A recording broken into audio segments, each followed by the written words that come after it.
नमस्कार, मैं हूं AK कश्यप।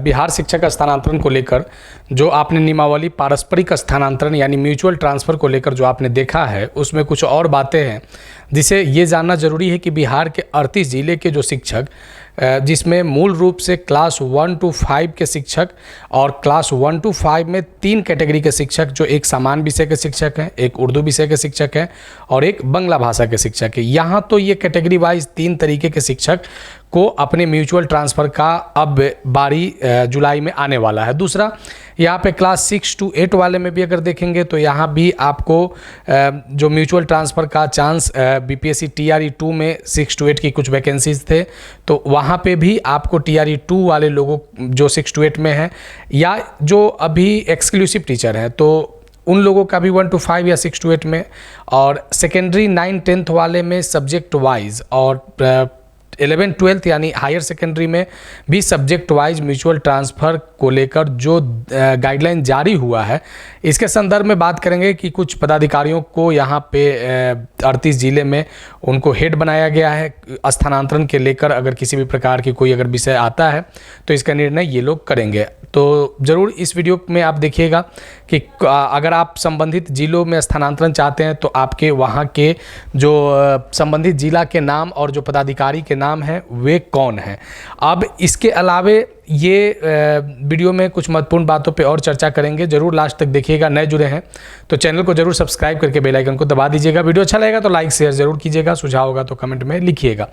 देखिए, यहाँ पे आप देख रहे होंगे कि बिहार के जो 38 ज़िले हैं, इसमें से आप देख सकते हैं कि 1 से लेकर 26 के बीच में 26 ऐसे पर्सनालिटीज को यहाँ पे लाया गया है जो बिहार सरकार में अलग अलग पदों पर कार्यरत है। इनको अलग अलग जिलों का भार दिया गया है और कुछ ऐसे जगहों पे आप देख सकते हैं कि एक अधिकारी को 2-2 जिलों का कार्य निर्वहन का यहाँ पे दायित्व दिया गया है। अब ये जो कार्य निर्वहन का दायित्व जो मिला है, जैसे अगर बात करें, जैसे श्री बैद्यनाथ यादव परामर्शी हैं, ये बेगूसराय से संबंधित रहेंगे।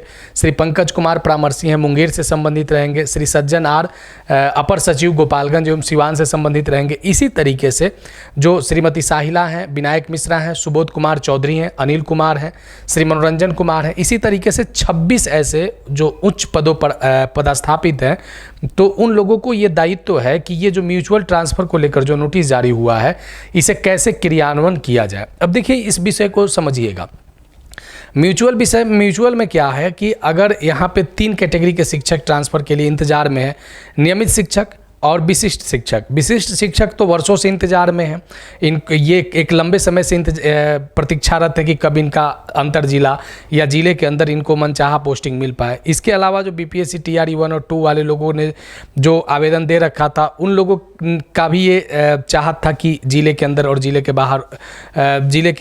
के बाहर वाले ट्रांसफ़र हो पाए। लेकिन विभाग जिस तरीके के जो प्रक्रिया को कंटिन्यू चेंज करते रहा है, इसको लेकर शिक्षकों में एक असंतोष की स्थिति आ गई है और आना भी यहाँ पे सहज लाजमी है कि जिस तरीके से शिक्षकों को अपने आप को शिक्षक जो है वह ये समझ रहा है कि कहीं हम ठगे हुए तो महसूस नहीं हो पा रहे हैं, क्योंकि सरकार की ये दायित्व है, क्योंकि शिक्षक सरकार पर निर्भर हैं और एक समाज को निर्माण करने में स्थानांतरण की जो प्रक्रिया जो 8-9 महीने से जो आप देख रहे हैं, इसको लेकर शिक्षकों पे एक प्रकार का एक प्रेशर काम करता है। ये इससे आप कतई ऐतराज़ नहीं कर सकते।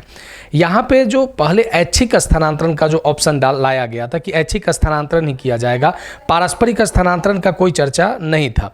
अब यहाँ पे जो पारस्परिक स्थानांतरण का जो विषय आ गया है, तो अब ये एक बात आप मानकर चलिए कि अगर फाइनल लिस्ट अगर सारे शिक्षकों का संबंधित जिला से अगर आप प्रदर्शित हो पाता है, तब कुछ मामलों में बहुत ऐसे शिक्षक होंगे जिनका स्थानांतरण हो सकता है। लेकिन एक कल के वीडियो में भी मैंने चर्चा किया था कि जिस पॉइंट पे चर्चा किया गया है कि ग्रुप में शिक्षक जो है वो अपना स्थानांतरण ले सकते हैं, लेकिन अगर ग्रुप में जैसे किसी 7-8 शिक्षकों के ग्रुप ने सामूहिक स्थानांतरण के लिए, पारस्परिक स्थानांतरण के लिए आवेदन दिया, अब होगा क्या कि अगर उसमें से अगर कोई एक शिक्षक भी अगर इनकार कर देता है तो पूरे वो ग्रुप का जो समूह जो है स्थानांतरण से वंचित हो जाएगा। थोड़ा सा ये जो विषय है ये अपने आप में काफ़ी गंभीर और विभाग और सरकार को चाहिए कि इस विषय को थोड़ा सा शिक्षकों के प्रति थोड़ा सा लिबरल होते हुए कि अगर जो शिक्षक निकल जाते हैं, अगर नहीं चाहते हैं तो केवल वहीं तक ये मसला रहे, बाद में ये दूसरे शिक्षकों पे ये विषय प्रभावित ना हो। एक महत्वपूर्ण यहाँ पे ये पॉइंट। दूसरा यहाँ पे एक विषय पे हम और चर्चा करेंगे कि जैसे अगर जो यहाँ पे आया है कि अब निर्धारित करिए कि जैसे बिहार में पटना जिला में बहुत सारे शिक्षक आना चाह रहे हैं। दरभंगा समस्तीपुर से एक आंकड़ा आया था अलग अलग जो सूत्रों के हवाले से, उसमें हुआ था कि दरभंगा समस्तीपुर से बहुत शिक्षक निकलना चाह रहे हैं। अब सबसे ज़्यादा पटना जिले पे भार है, सबसे ज़्यादा बोझ पटना जिले पे। अगर आप शिक्षकों की कैटेगरी को अगर डिफाइन करेंगे तो यहाँ पे इतने कैटेगरी में शिक्षक को आप बटा हुआ देखेंगे। नियमित शिक्षक हैं वो भी 1 to 5 से लेकर 11-12 के बीच में, यानी प्राइमरी, अपर प्राइमरी, सेकेंडरी और सीनियर सेकेंडरी। अब इसके बाद नियोजित से जो विशिष्ट बने हैं उनका भी ये 4 कैटेगरी हो गया। अब जो बीपीएससी टीआरई 1 और 2 वाले हैं, अब यहाँ पे क्या होगा कि एक सामंजस्य करना, और जो जिस कैडर में है इस बात को गंभीरता से देखना है कि अगर आप 1 to 5 के कैडर में हैं तब आपका जो म्यूचुअल स्थानांतरण होगा 1 to 5 के साथ ही होगा। अगर बीपीएससी से संबंधित है तो बीपीएससी वाले के साथ ही हो पाएगा, एक्सक्लूसिव है तो एक्सक्लूसिव के साथ ही हो पाएगा। यहाँ पे जो ये पारस्परिक स्थानांतरण में जो एक कुछ बातों को मेंशन किया गया है, तो पटना जिले में आने वाले लोगों की संख्या ज़्यादा है, पहले भी इस तरीके की बात चर्चा में आए थे, और यहाँ से जाने वालों की संख्या काफ़ी कम है। अब यहाँ पे ये डिसाइड करना कि जैसे अगर कुछ ऐसे पेपर हैं जिनकी संख्या काफ़ी कम सीटों पे वैकेंसी आए, जैसे अगर बात करें कि जैसे अगर कुछ पेपर जैसे साइंस के ही पेपर में अगर आप बात करें, मैथ के टीचर की बात करें या फिजिक्स की बात करें, तो उस कंडीशन में लोगों को अपने ऐच्छिक स्थानांतरण के टीचर को ढूंढना थोड़ा सा मुश्किल हो जाएगा। अगर जैसे ही आप सेकेंडरी और सीनियर सेकेंडरी में जाएंगे तो पेपर वाइज सिलेक्शन पे यहाँ पे जो सीटों की संख्या है, तो वो सीटों की जैसे आप देख सकते हैं कि कुछ महत्वपूर्ण, जैसे आप 1 to 5 में ही आइए तो 1 to 5 में जो सामान्य विषय के शिक्षक यहाँ पे लगभग 70-80 हज़ार के आसपास में फेज़ 1 में आए थे। लेकिन जैसे अगर बात करें कि जो बांग्ला विषय के शिक्षक आए थे या जो उर्दू विषय के शिक्षक आए थे, तो उन लोगों का जो म्यूचुअल पारस्परिक स्थानांतरण होगा वहाँ पर थोड़ा सा उन लोगों को निराशा, भविष्य में ऐसा अनुमान लगाया जा सकता है कि निराशा हाथ लग सकता है।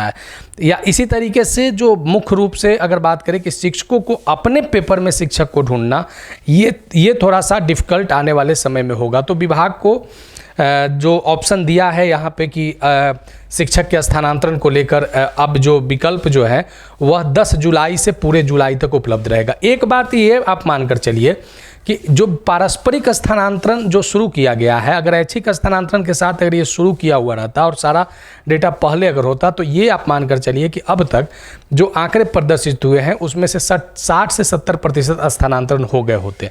क्योंकि अब जो स्थानांतरण का दायित्व है ये विभाग के साथ साथ शिक्षकों पर भी आ गया है।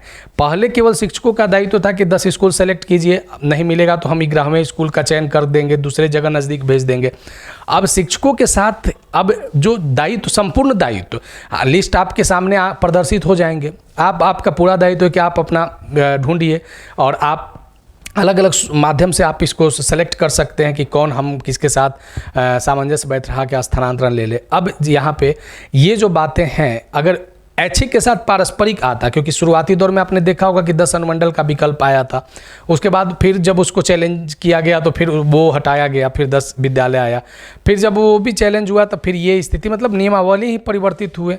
अगर ऐच्छिक और पारस्परिक स्थानांतरण को साथ में लिया जाता तो 70% तक सच में अभी तक स्थानांतरण कंप्लीट हो जाते, क्योंकि बहुत से ऐसे शिक्षक थे जिनको बहुत अच्छा विकल्प भी मिल सकता है।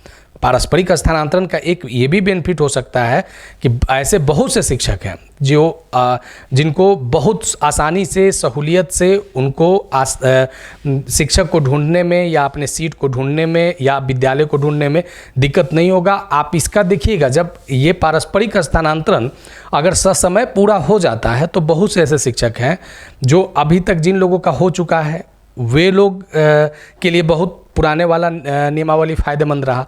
अब जिन लोगों का थोड़ा सा त्रुटि रह गया है, बचा हुआ है, जिस कारण से हो, छात्र शिक्षक अनुपात की प्रतिकूलता हो या जो भी हो, तो उस स्थिति में अब क्या होगा कि जब ये पारस्परिक स्थानांतरण आएगा तो फिर एक बहुत बड़ी संख्या में शिक्षकों में संतुष्टि होगा। इस बात से आप कतई इनकार नहीं कर सकते, क्योंकि विकल्प आपके सामने खुले रहेंगे। देखिए यहाँ पे जो कुछ बातों को विभाग को गंभीरता से लेने की ज़रूरत है कि इस बार इस जुलाई वाले प्रक्रिया को ससमय कंप्लीट कर लिया जाए। मिलेंगे आगे नेक्स्ट वीडियो में। अगर कुछ सुझाव होगा तो आप ज़रूर कमेंट में लिखिएगा। नए जुड़े हैं तो शिक्षकों के मुद्दे से संबंधित चर्चा हम कंटिन्यू करते रहते हैं, तो ज़रूर सब्सक्राइब करके बेल आइकन को दबा दीजिएगा। मिलेंगे आगे नेक्स्ट वीडियो नेक्स्ट टॉपिक में। धन्यवाद।